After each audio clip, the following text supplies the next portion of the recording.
আশেপাশের মানুষের লই, পরিবারের মানুষের লই বা বাইরের মানুষের লই হজ্জা জামেলা লাগি তাহনের কারণ কি? অনে যে ধরনের সমস্যার সম্মুখীন হইয়ান বা অনেরও হস্ত দিয়ে আশেপাশের মানুষের যেহনো কেউ কিন্তু একই দৈল্য হস্ত অন্যজনের দিতে লাগবেন। হয়তো ক্যাটাগরি একখানা 19-20 বেশ কমতে পারে, কিন্তু একই দৈল্য হস্ত অন্য কেউ দিতে লাগবেন। তো অনার মাথার মধ্যে জিনিসটা নয়ের দা মানে অনারে অন্য কেউ হস্ত দিয়ে দিয়ান বহুত বড় হস্তর মতো লাগে, কিন্তু অনের যে মানুষের হস্ত দন ইয়ান অনত মূল্যায়ন নাই।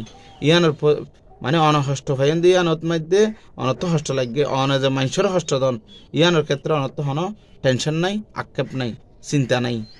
তো এত লেভেলে দেশ দুনিয়ার মাঝে মানুষ জামেলা হজ্জা মানে অন্যায় অত্যাচার বেবিচার বাড়িজার গই দিয়ে তল্লাই বলি অনেক যে ধরনের হস্তের সম্মুখীন হইয়া অনেক মানুষের এ ধরনের হস্ত প্রতিনিয়ত দন দেয়।